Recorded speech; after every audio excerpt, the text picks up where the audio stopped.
Happy to be here after a long time. I'll just add, I'm a community rabbi as well in Petach Tikva, in Kfar Ganim, Netzach Shlomo community, 7 kids. In the past we talked here about mitzvot atliyot ba'aretz, Tumot al-Maasrot. Which community in Petach Tikva? Netzach Shlomo community.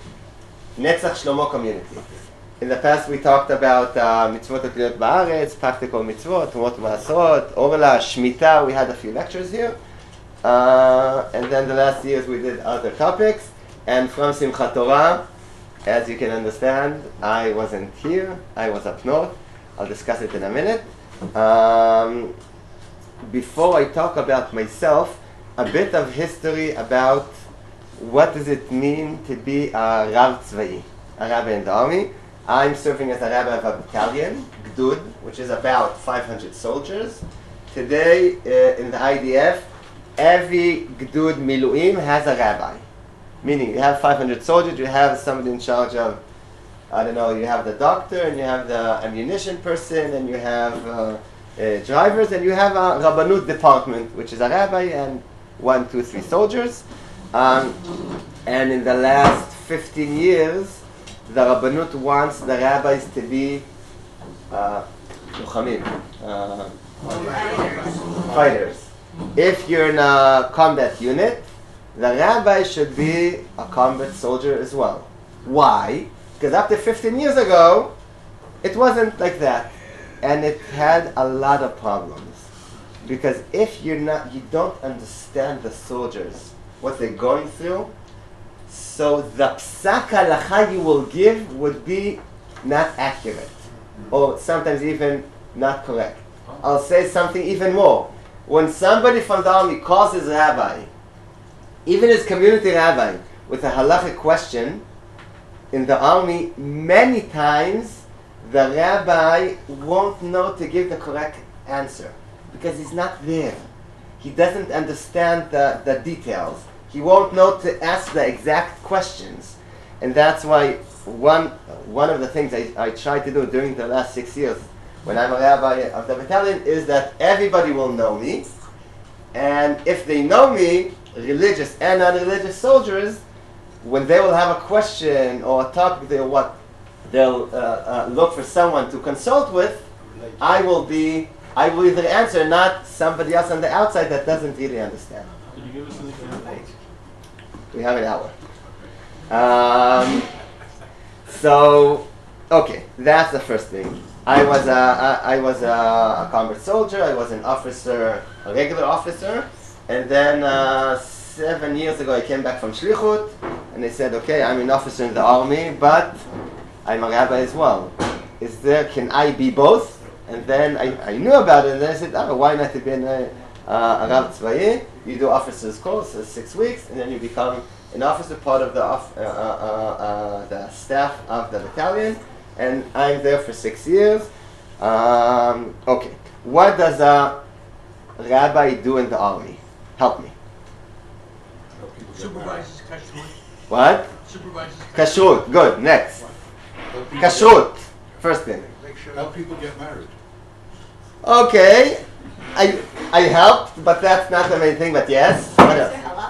Answer halachic questions. Good. Next. Make sure there's a Sefer Torah. Make sure there's a Sefer Torah. Good. Make sure you have to bring Sefer Torah for the soldiers. Doesn't in charge of minyanim, giving the soldiers chumashim, daf yomi shutenstein, sidurim, tzitziot, tefillin, all these things all came through me. Thank you. Religious books, etc. Somebody else said something? Very good. Be the source of moral support for religious and non-religious soldiers. And religious is easier. Non-religious soldiers, it's more complicated, especially during the last the year before Corona, the year before the war, that the tension between religious and non-religious people went very high. In the army, it wasn't so, but still, yes, I'm trying to be some sort of support, and I see it not as support, but as listening to the soldiers. When you come to a soldier at 2 o'clock at night, that is somewhere he's by himself because he has to go out somewhere. And you just come and talk to him for half an hour and listen to him. And sometimes if you see he wants words of comfort or strengthening, yes, but to be there for him, I think it's a very significant thing. And it's according to what you said. What else? The moral implications and giving him the strength that there's a God and that he has friends And he's doing something important. Yes. And everybody, even though it's very difficult for us here, let's think about our wives, our kids, our grandparents that would just dream for such a thing to happen. My grandfather was an officer in the American Army, and the other one was a soldier.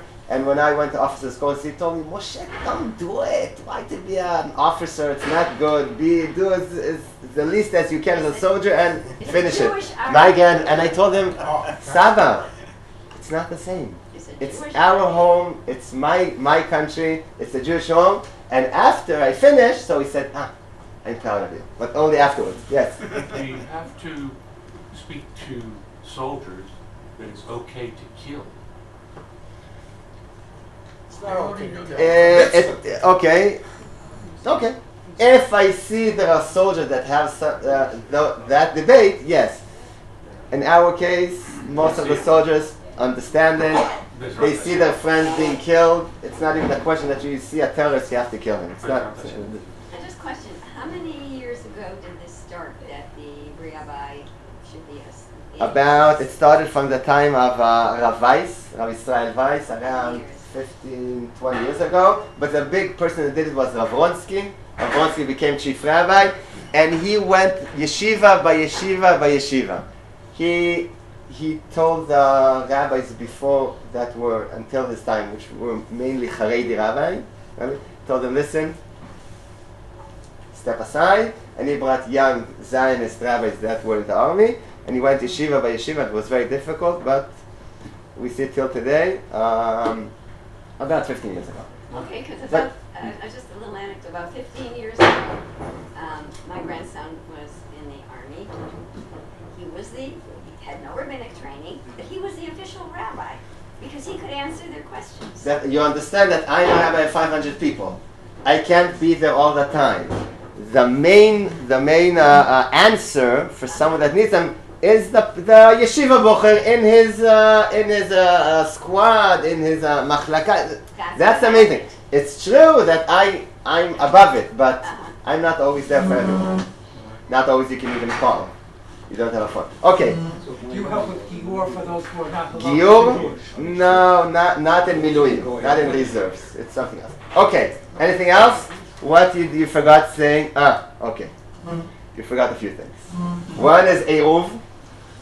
Eruv. Shabbat. I dealt a lot with Eruv. One thing. Second thing is calling the wives of the soldiers. I called about 10, 15 wives of soldiers that I spoke to the soldiers, and they told me it's difficult. It's difficult for the wives. It's difficult for them to be here because it's difficult for the wives. And after asking permission, around 10, 15 of them, I called the wife, and almost all of them, I think it was good for her and it was good for him. Again, sometimes it's just to say, listen, it's not so dangerous here up north. Is gives you what you want, because she doesn't know what her husband tells her. Of course, he will tell her everything is okay and it's peace here and it's quiet, but she doesn't really know and she's afraid. So hearing it from somebody else sounded, and other things as well. That's one thing. And the last thing a rabbi, the Rabbanut Hatzvait is dealing with is soldiers that died. It's our mission to take care of them, to collect everything from the field, whatever is part of the soldier and his things and his belongings, and we have a whole structure how exactly to do it. And we were up north, Baruch Hashem, we didn't have people that were killed from our battalion, but we had a citizen in our area that was killed by a missile of Hezbollah, and I was the one to take care of him, including collecting very small pieces, let's say, that we had to do 50 meters range. It's part of the job. Difficult job, but it's part of the job. What you have to do is amazing. Do you sometimes follow up on people who maybe are not in the army at this point, but you had contact with them? Yes, some of them, yes. Yes, it's not the main thing, but yes. But, Okay, let's start with questions. The paper, we'll get to it, that's the last 20 minutes. Okay, Rabbi, I go, okay, we were in Rosh Hanikra, up north. Simchat Torah, 4 o'clock, afternoon, I get a phone call. I'm a community rabbi. 7:30 in the morning in Petach Tikva, missiles, went to the mamad. Okay, I come to shul at 8:30, and I see the gabayim, started talking and saying, what's happening? There's a war. Somebody said, we didn't know. Every half hour, me and the gabi we gathered together, and one of them, I didn't see it, but one of them even took out his phone and looked at the news. And for me, it was like, what are you doing? But something here is dangerous. Something, something.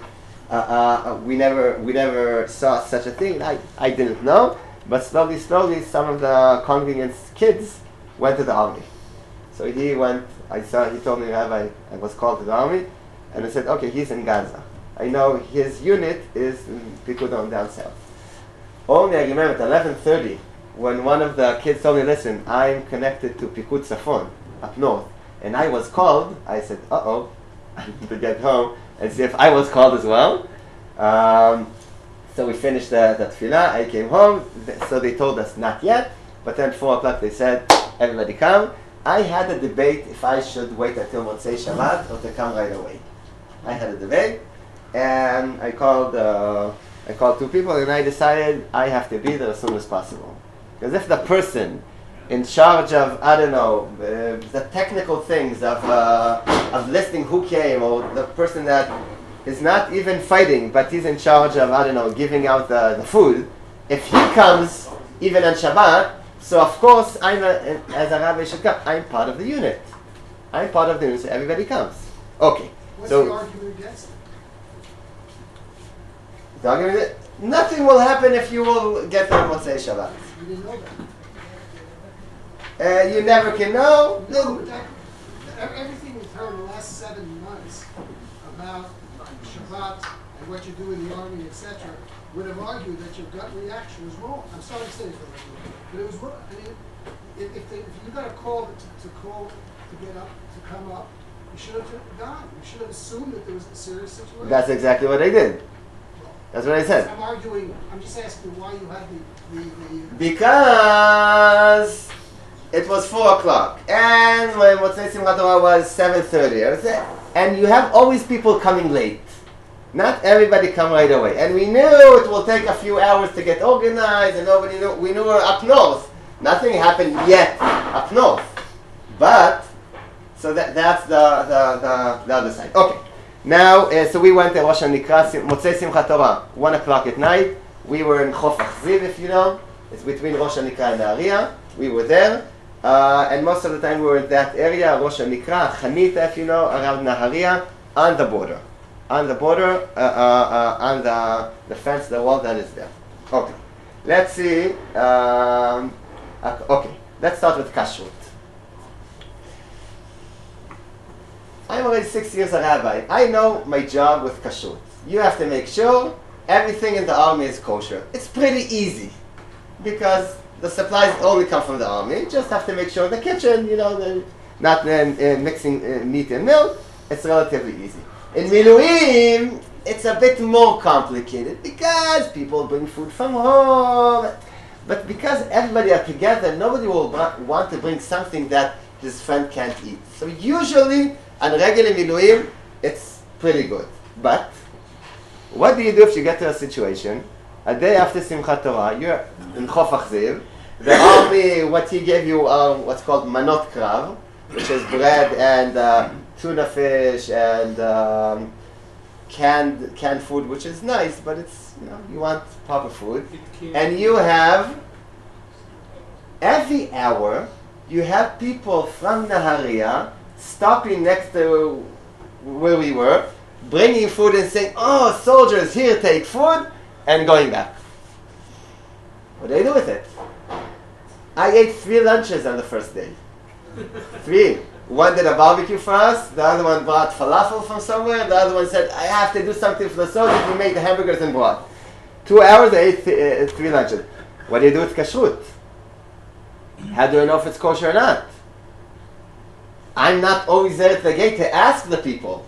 Sometimes, I went to the bathroom and then I see somebody said for the soldiers, kosher, not kosher, can I eat it? Should I throw it to the garbage and not let other people? What should I do? It's a serious question. And we had all the rabbis we were discussing between us. What I said is as follows. We had 2 tables. One table was I would say a supervised table. That I could say, listen, I know it's kosher. Either there was a kashrut certificate, or the person that came, you ask him 5 questions, you see the person, even if he doesn't have a kippah, after 5 questions you can understand and feel if you can rely on the kashrut or not. And that was one table. The other table, that was the kosher table. The other table was called? It was called what? Safek, exactly. It's not kosher, but we don't know. We don't know. I assume a lot of that was kosher as well, but I don't know. So then I told all the people, everyone, listen, this is kosher, this I don't know, that you do what you want. Of course, all of the religious people ate the kosher, only the kosher, and the non-religious, some ate, some wanted to say, I want kosher. Most of them ate the safek, question mark. And again, it's only because it's a war. In a regular situation, I would never do such a thing.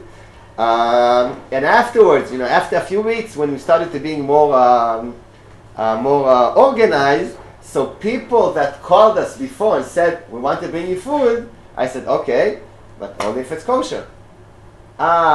Wait, you're making it in your houses? Wait, let's check. What's in the house? What do you do? Yes, meat and milk, afrashat chala, insects. Yeah, you have to ask basic questions, and then you can know if you want to approve it or not. So that was the first question about kashrut, that we had it for 5 months. Rabbi, wasn't there a general army policy that was issued? Why is every rabbi making his own decision? We're in war.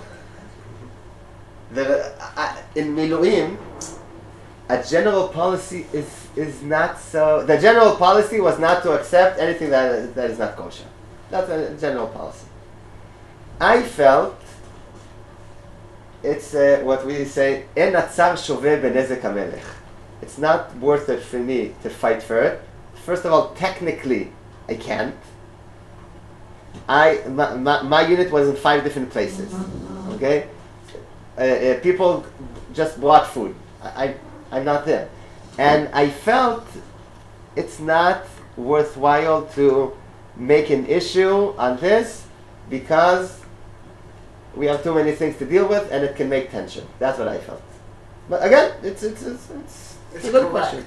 Absolutely. Okay, I think I'm correct, but I understand other people that told me, no, if it's not kosher, tell the people, the soldier, the person that came, the woman that came from Nahariya, I'm sorry, I can't take it, take it back home. I didn't think I can do such a thing. Yes? Is there any issues between the minhagim, between Ashkenazim and Sephardim, that I go to this food? I'll only have Beit Yosef, I'll only have Sephardim? Yes, I'll be more exact about Sfaradim. Sfaradim and meat, they eat only halak, and not regular rabbanut, one, and they eat only what's called bishul Yisrael ledat Bet Yosef. Ashkenazim, if a Jew turns on the fire, then all the hamburgers the goy makes on it, it's okay, it's kosher. For Sfaradim, a Jew should put each hamburger on the grill or in the oven, etc. That's a basic machloket.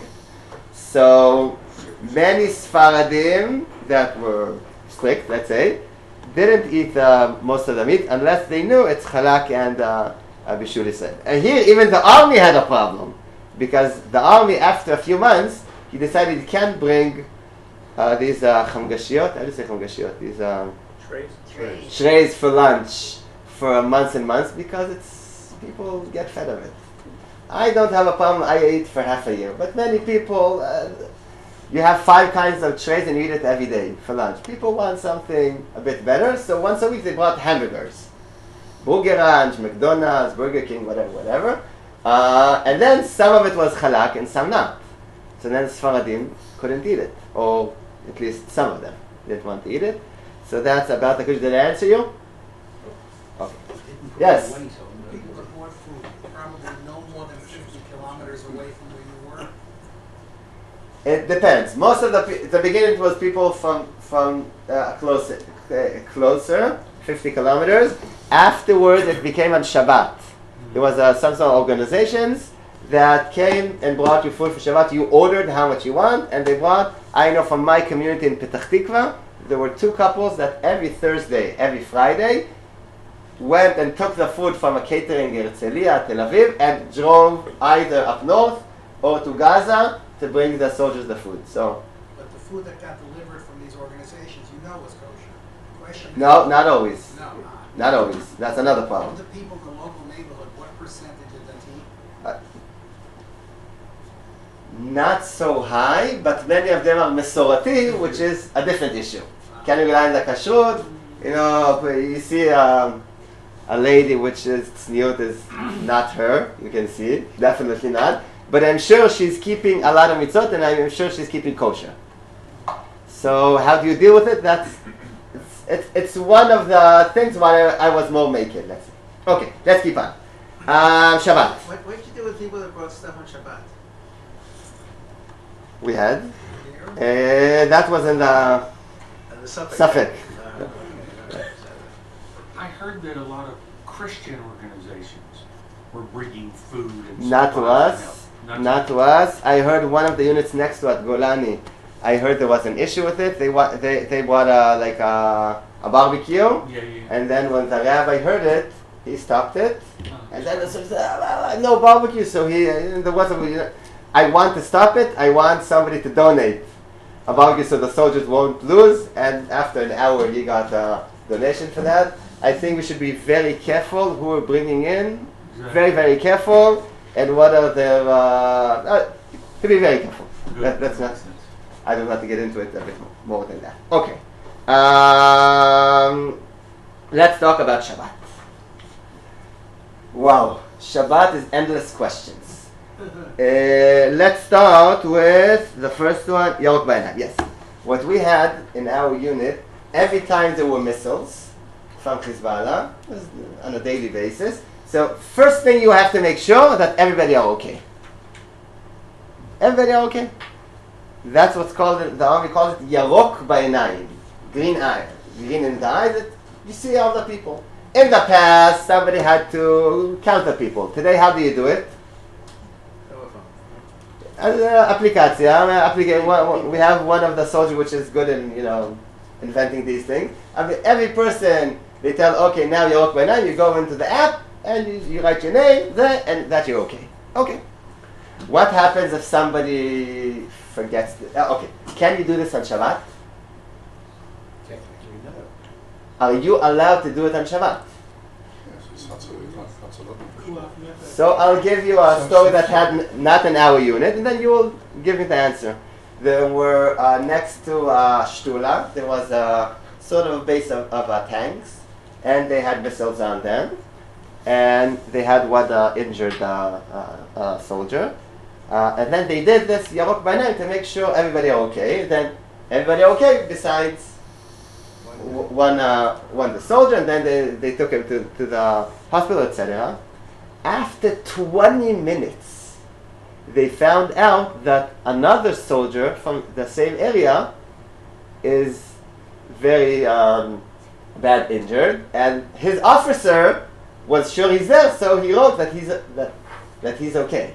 Meaning, and this person, after, he would die even without it, but the other soldier died. The one that was that somebody wrote that he's okay. So this, what's called Yarok Ba'inayim, is critical. when there's something, you have to know as soon as possible. If everybody are okay, and if somebody is injured, you have to know as soon as possible because it has a lot of implications afterwards. Not everybody has to answer themselves. Someone can answer for somebody else. Yes, the officer That's can. ridiculous. You have to have everybody has to answer themselves. So you know that everyone's. The officer can do it for his soldiers. What's supposed to be is you do it only if you saw them, not if you know they're there. So it was a mistake there, but I'm just giving it that it's critical as soon as possible. So I said, of course you can do it. But then, the person that asked me was in charge of the shalishut. He was in charge of the shalishut, administration, to know which soldiers when and how. And he asked me, can I do it on Shabbat? And I said, of course. Rabbi, you didn't understand. My question is as follows. What happens, we have 500 soldiers, and always you have a few that don't do it. Forget, they're not there, they went down to the shelter and they don't have a phone. So if somebody is missing, what do I have to do? The soldier. Look for him, but before that, to call him. To call him. So he asked, am I allowed to call these soldiers on Shabbat? I would say, Am I allowed? call them into the Vera. Like medical personnel. So, of course, so... It's really basically checking if they're still alive. Yes, again, I'll say, first of all, that's the answer, for sure, it's pikuach nefesh. But again, sometimes, yes, but sometimes they shot at one place, Rosh Hanikra. And our battalion has 5 different places. All 4 other places, nobody shot them. So, they're not supposed to be any problem there. But the rule is, one missile, so you check everyone. But really, all the rest of the people, it's a chumrah. Yeah. It's you want to do it, but it's not really critical. And then the question is he allowed to do it? And I told him, for sure you have to do so. Because the army doesn't work that way. If every person will start to have his own cheshbonos, what is called. I think this. No, it's not critical. I shouldn't do it. It won't work. If there's a rule, everybody does it. If it's on Shabbat, you do it on Shabbat. If Hezbollah would know, then on Shabbat, we're a bit more lenient of a few things because it's Shabbat. So, you will attack on Shabbat. Or as we say in Simchat Torah. No, we are always the wars are on Shabbat and Chagim, always because they know, on Shabbat and Chagim, not because of the religious people. Because you want to let off, people are more leisured, people go home for a weekend, etc. So for sure, we on Shabbat, we have to be stricter even, and more powerful than a regular day. Okay. Now, a more complicated question. Some of our soldiers were mamash on the border in the forest. Not in tents, in the forest, just next to the border. Now, I went there with the rabbi above me, the rabbi of the brigade, of the chativa. He has under him like 2,000 soldiers. Then we both go, and then one of the soldiers that I knew him, he goes, Rabbi, I have a question. And he asked the rabbi next to me, even though he knows me. He said, why doesn't he ask me? Okay. But Rabbi, listen, one of the soldiers here told me that yesterday at 4 o'clock in the morning, he got up he has to be guarding, and he's by himself, 4 o'clock at night, and he's tired. He's tired. Well, even 2 people. What's the best way to stay awake?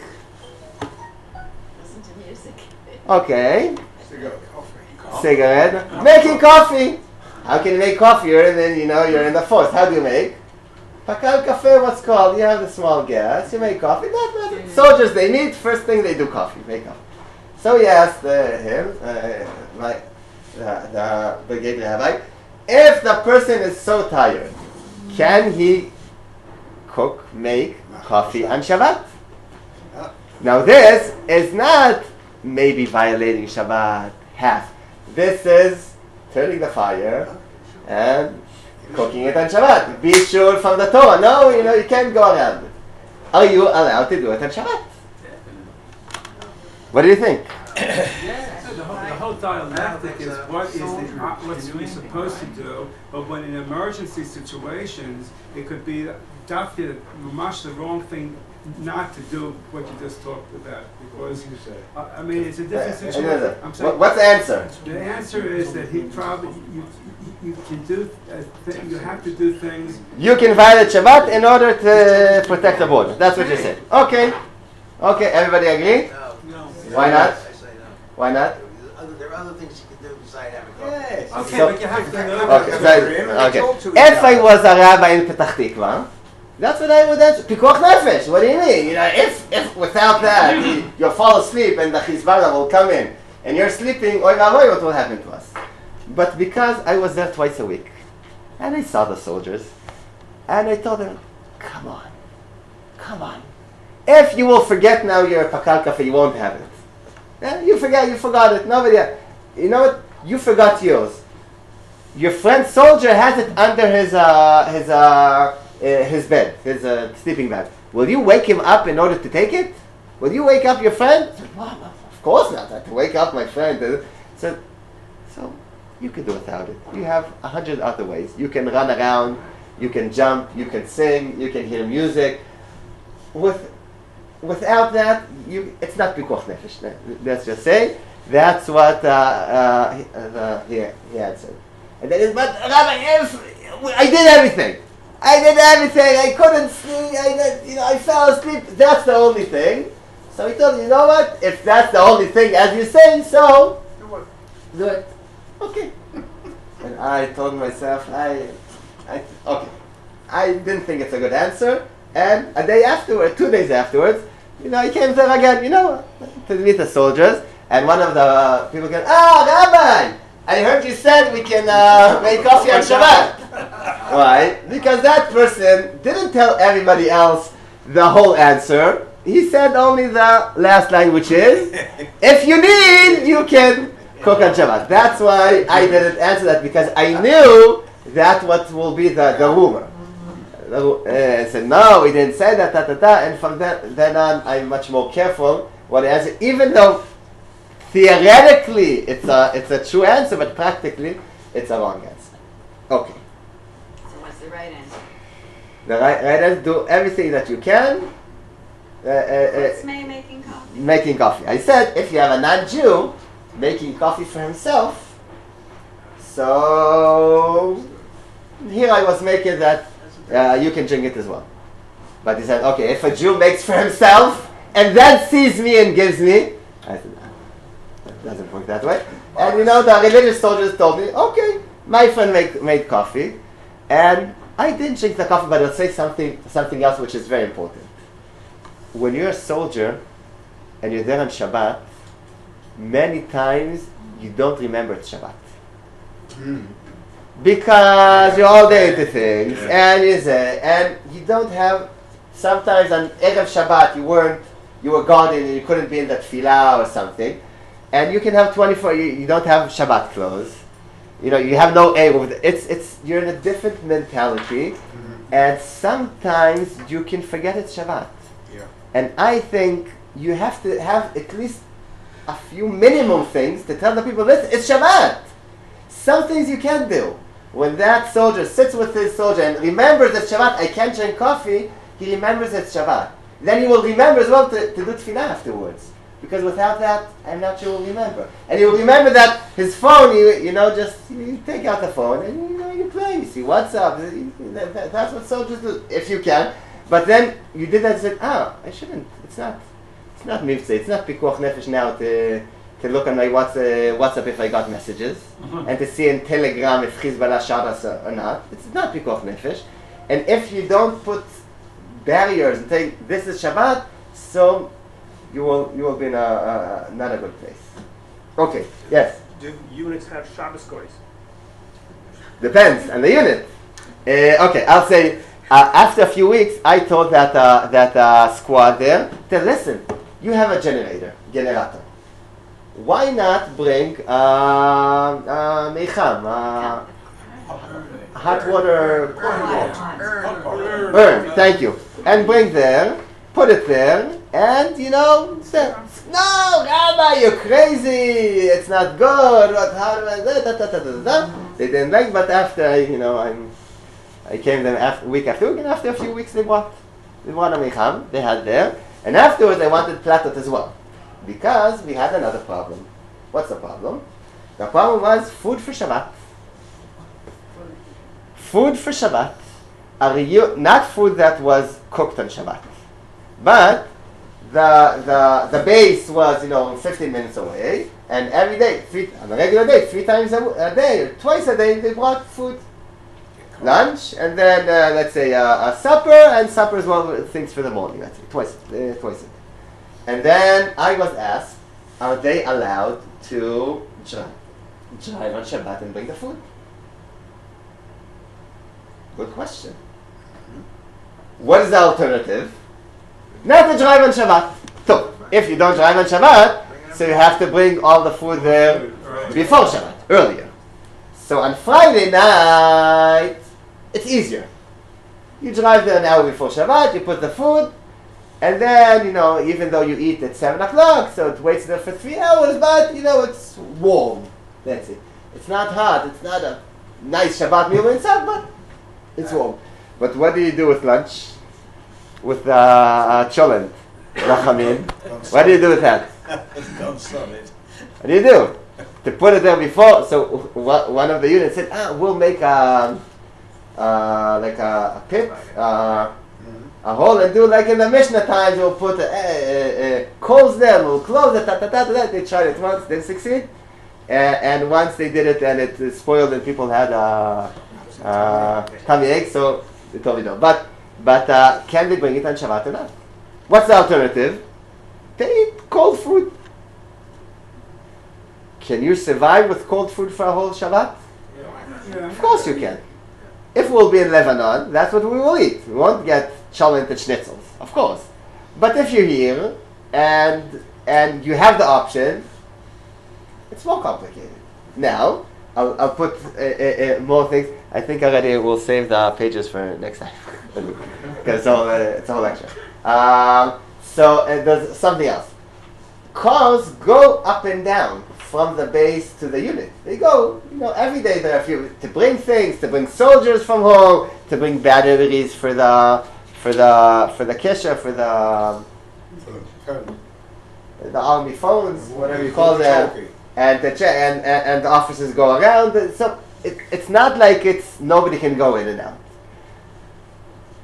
But the people that are in charge bringing the food are the technical, the rasap, what's called. He's not. He's not. It's not that he's coming to check the soldiers if they're fine with the shooting and comment. He comes for the logistics. Can a logistic person come in order to do something logistic, or only bring the food on Shabbat? This is a difficult question. On a regular case, we didn't allow it. But what I decided, not only a lot of rabbis, decided as follows. To tell them, you're allowed to do it once on Shabbat. Meaning, Friday night, go there before Shabbat. Shabbat meal won't be hot Friday night, so it won't be hot, it will be warm. It's not, it's a soldier, you have to understand, a soldier for a whole week, they're not religious ones. They wait for Friday night meal. They wait for Friday night meal. The whole week you eat, whatever you eat, doesn't matter. Friday night we want to have a proper meal. Sometimes it's the only meal that everybody sit together. It's important. No, I'm not talking about divrei Torah, zvirot Shabbat, nothing. Just being together, the soldiers, on Friday night, doing kiddush. The officer says something, could be advar Torah, usually it's just, something for the spirit, for the neshama, for the moral of the soldiers. It's something important. When you have that meal not hot, it's not the same. It's not the same. But I told them, listen, Shabbat, that's the price, that's what we will do. But, I said, on Shabbat, you can go there once. You can drive once. And I said, try to make sure you always have something else to bring. Meaning, you have to bring all kinds of logistics that are part of what the army needs. You have a stick light team you needed, things, batteries, a soldier you have to bring, other things, then the drive is beheter, what's called, it's allowed, and then you put the food on them. But even without it, I said, because a soldier that is there for months and months and months, and not having a Shabbat proper meal, a hot meal on Shabbat, is something that makes him a better soldier. That's what I think. A better soldier, I allowed it. There were discussions about it, just a second, I allowed it. Afterwards, a few weeks later, we went back, and then we were posted not on the border, but as a second line. If the Hezbollah would cross the first line, like happened in Otef Aza, so we had more soldiers. But then it was more leisure. You know, we weren't on the border. Then I told them, no driving on Shabbat. Because here we're in a much easier situation. That's what we did. Same idea with the doctors when they're called in an emergency to the hospital on Shabbat. They can drive there, they cannot drive back. Either they walk back or they wait till after Shabbat. I'm sorry. Okay, even that, let's not get into it. Well, my son-in-law always walks back. Some of them do, some of them don't. It's a whole long question, but you're right. It's the same halachot. We learn what to do from there, from those halachot of doctors. Okay. I got a question. Is this only for reserve units? Yes, when you're in Sadir. I just said, just a second.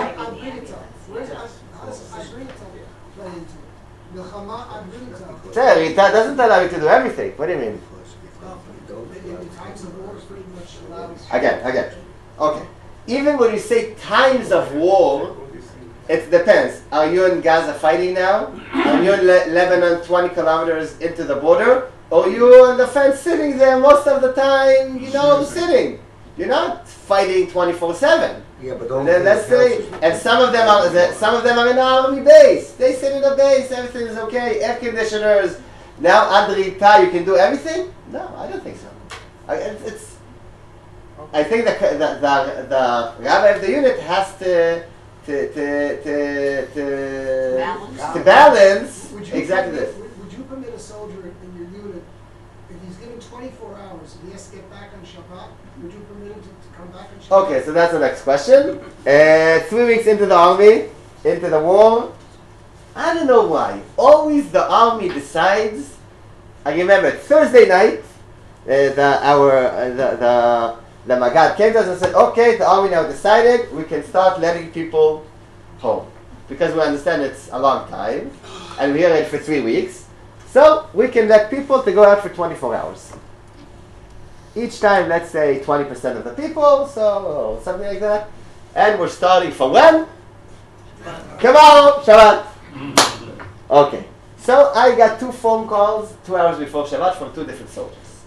One of them called me and said, Rabbi, I know him, he's a religious person. I heard this, that they give us 24 hours to go home and then come back. If I'm driving now, I'll come back on Shabbat. Am I allowed to do such a thing? I can switch and be on Sunday. Then somebody else instead, is it so crucial? Am I allowed to do it? That's one soldier. Second soldier, after a few minutes, I didn't remember him. So probably was not religious, because the religious people I'm more in contact. Said, Rabbi, 3 weeks I'm waiting, and now I heard, Baruch Hashem, we can go home for 24 hours, and I need it for my soul, but it's Shabbat. It's going into Shabbat. Am I allowed to do it? Same question, pretty much. 2 different soldiers, and I answered 2 different answers. Depends on the person. The first one I told them, what I would tell myself, don't drive on Shabbat, of course not. For 3 weeks we waited. We can wait another 2 days. And if you say, okay, you have to start it running because the first one goes out now and then you have a week until you do, okay, so let somebody else. But you, I didn't see something that somebody religious and asked me and he doesn't really need it, morally, spiritually, for his soul, for his family, he can wait. The other soldier, who I didn't even know if he keeps Shabbat or not. I don't know. He asked me, but okay, maybe keep Shabbat some level.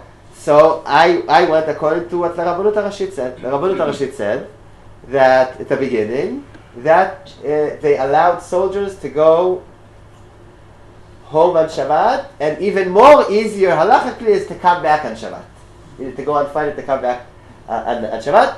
The Rabbanut Tzvait allowed it, but they said it's according to the shikul dat, the Balance. Consideration. Situation. Judgment, consideration. judgment and consideration of the rabbi of the unit, exactly because of this. Because it's not the same if you're in Gaza and you have your 24 hours, or you're in Tel Aviv working in the Kiryah, and they said, now you can go. It's not the same situation. And these are mixed units, Mixed meaning? religious and non-religious. Of course. Huh? Of course. So that, you have to look at the choices. And for the non-religious guy, you're not going to be tough on him.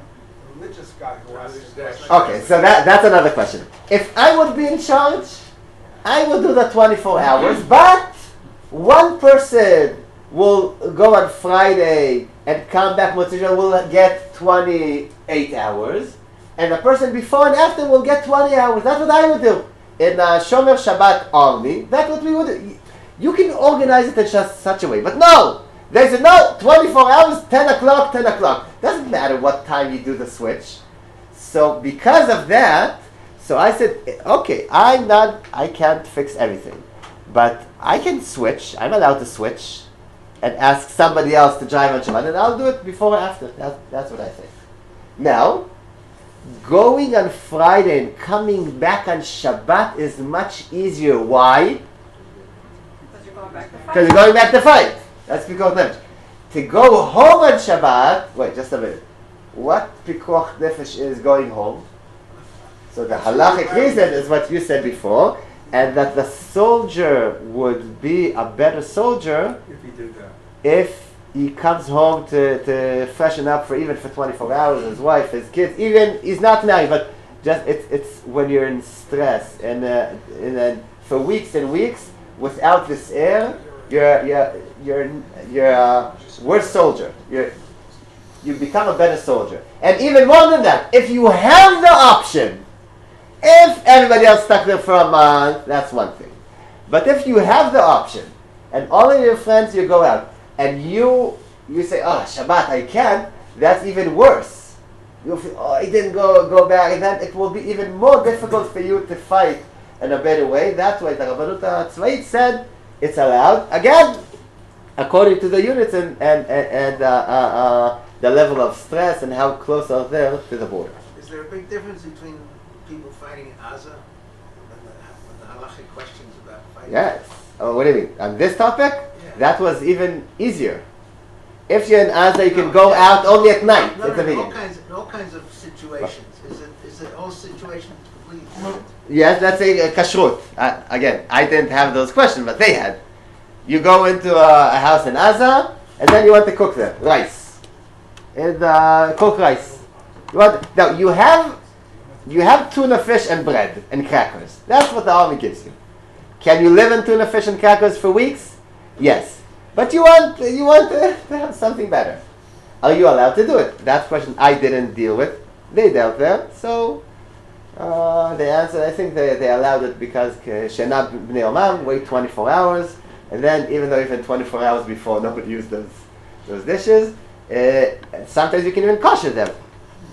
You know, if they have gas you can kosher, but if not, they allowed it, but to eat nevelot v'trefot, no. Meaning, if you're in Lebanon now, in Milchemet Levadot HaShniya, 2006, we had soldiers going tens of kilometers, and after a few days, whoa, surprise! The food that the soldiers took finished. Because you can't take on yourself more than 2 days' food. You can't, it's just too much. Finished. So what do you do? At the beginning you said, let's bring with aeroplanes, and it didn't succeed so much. And the best option was? Local. Even the Hague, Geneva, whatever the international laws allow, if the soldier doesn't have what to eat, he can take from the place, and he's supposed to pay afterwards. That's the okay. Let's do that aside. Okay, So, but can you eat not kosher meat? Only if it's going to save your life. So, again, this depends on the situation. Yeah. A regular case, I would say, no, eat the rice. Cook rice or do other things. You have to take the meat.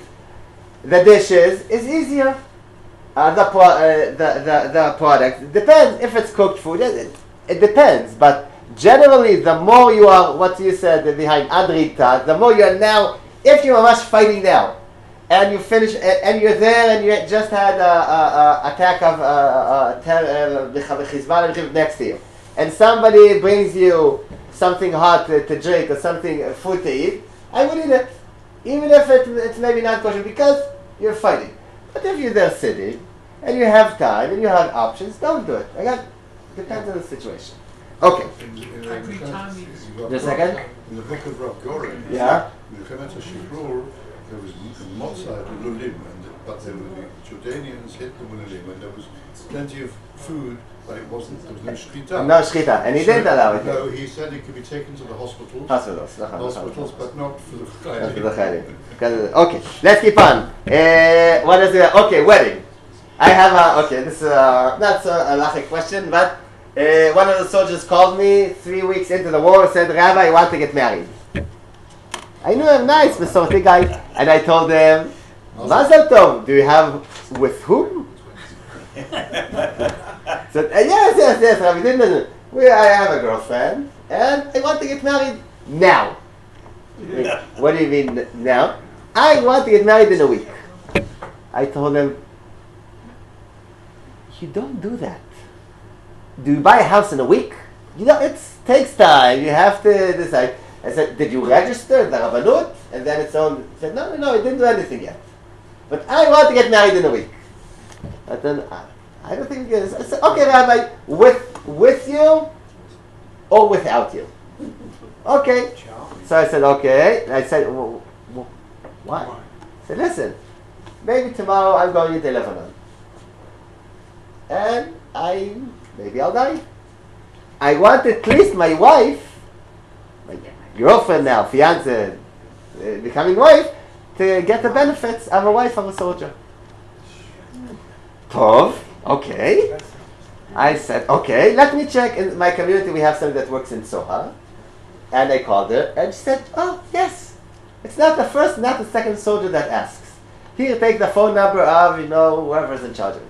I called her and said, yes, we did it already, 10 of these the last 2 weeks. Send them the link. But I said, do you have some shortcuts? She said, no.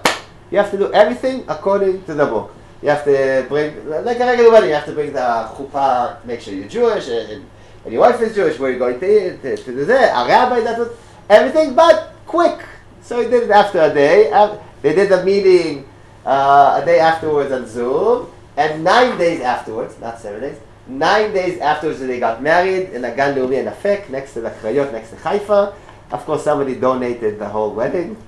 There were 50 people there. Somebody brought the food. And they got married with an army, with a rabbi that was in the Rabbanut Tzvait as well. I didn't want, somebody else. And he came out from the army a day before and did the wedding.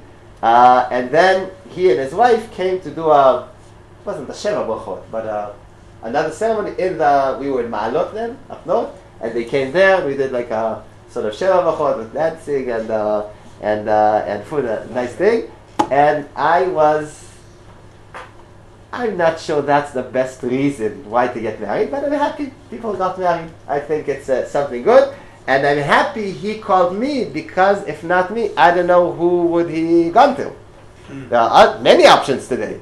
You can marry through the Rabbanut, you can marry not through the Rabbanut, you have all kinds of not religious weddings, Chiloni ceremonies, you have a lot of options today. So I'm happy I was there, and I'm happy he thought of me as the first option.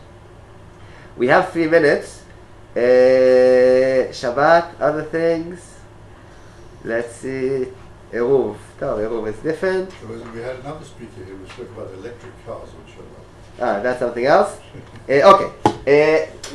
Interesting question. Tell me what you think. We had a religious soldier in Rosh Hashanah, the kibbutz. There weren't a lot of religious people. And the place next to them, which is 10 minutes walk. There were more religious people, and there was a minyan. Minyan, Friday night. So he asked me, Rabbi, can I walk to the place next to 10 minutes walk to be part of a minyan, Erev Shabbat? So I said, why not? He said, I'll tell you why not. Our unit is kolenut. We have to be together. We're 8 people and we're together. If I go, others go. We all go. But they won't walk. We have 2 cars, sort of cars, how many, whatever. And if I go, it means some of them would drive. They all drive there. Okay, now it's a little more complicated. But they said, no, but Rabbi, it's even more complicated.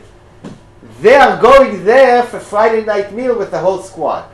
Everybody are going there for Friday night meal. So they're already going. But always we have one person that needs to stay back and guard where we are. But we have 9 people. 1 stays, 8 go. And I'm debating if to go or stay. They're all going for the Friday night meal. So I said, okay, so why not to go? He said, yes, when I'll go, I'll walk back. And we're friends. So they will drive together with me. And if you drive slowly, maybe it's more Chilul Shabbat. Am I allowed to walk or not? I told him, I think you should. Why? Because a soldier which is in a place with a lot of religious people, and no minyan even, a once a week minyan can leave him inside, leave him with us, remind him afterwards to put tefillin for a whole week. If you won't have this even once a week, being with other religious people, praying with other people, it's a significant thing. And because of the driving, even without him, I told him, I think you should.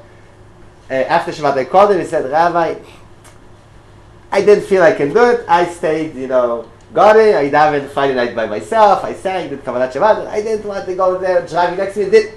Didn't feel me right. That's what he said. I told him, I understand you, but I disagree. Because if you have an option for minyan, grab it. When you're in the army, when you're a regular, because it's much more than only the minyan. It keeps you into religious life. And in the army, when you're all day with non-religious people, and Shabbat isn't Shabbat, sometimes kashrut you don't know. You have a lot of issues. As much as you can to grab mitzvot, do. That's why tzitziot I gave. We were 500 soldiers. I think I gave more than 800 tzitziot. 800 tzitziot.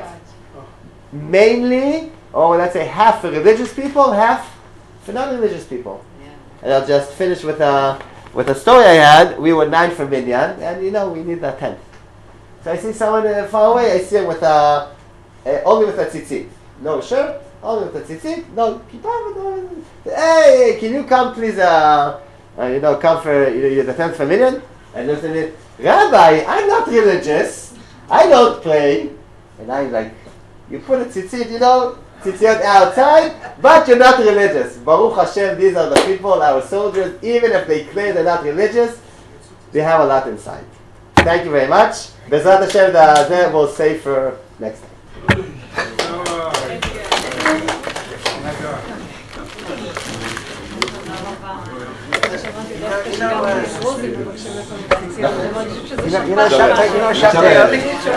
Shabta Yogo?